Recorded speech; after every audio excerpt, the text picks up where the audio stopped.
Hi everyone, I'd like to talk to you about the hobby of metal detecting.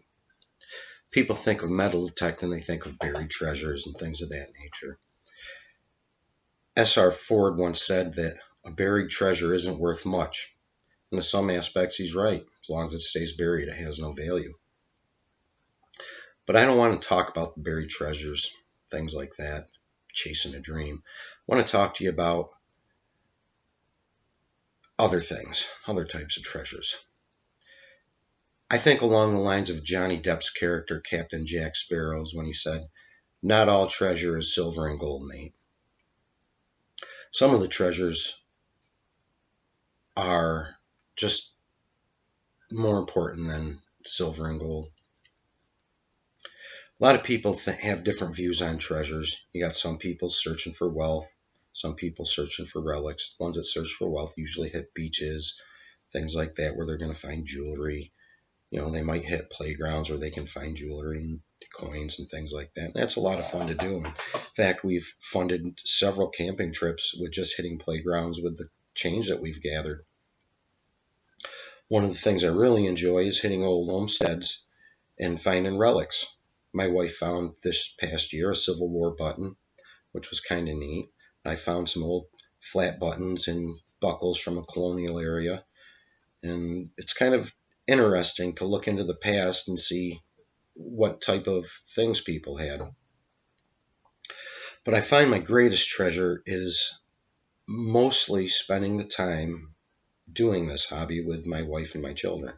That's what I treasure the most, is the time spent with them, not the value of anything that we find. A lot of research goes into the hobby of metal detecting. It's important to look up where you want to go,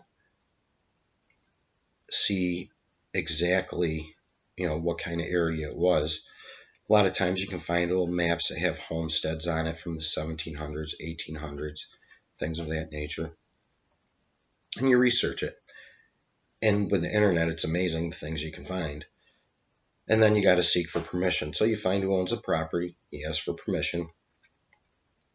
More often than not, they're more curious to what you're going to find too. Usually they'll give you the permission to do it.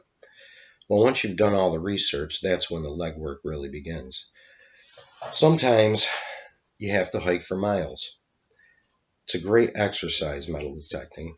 So you hike for miles to find an old homestead, and you'll spend 8 hours there walking back and forth in a grid pattern, searching for whatever you can find, and you dig a lot of junk.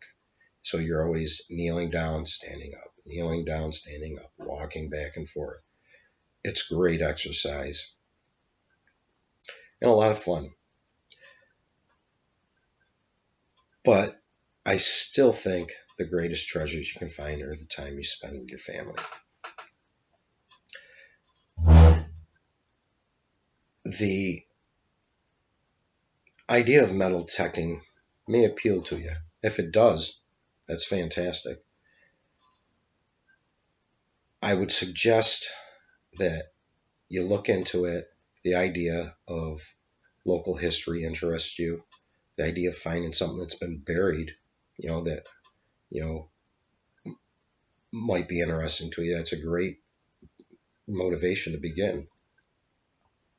But I think it's best that if you go into it, just do it with the idea of spending time with your family. If you choose to bring them, that's the best thing you can do.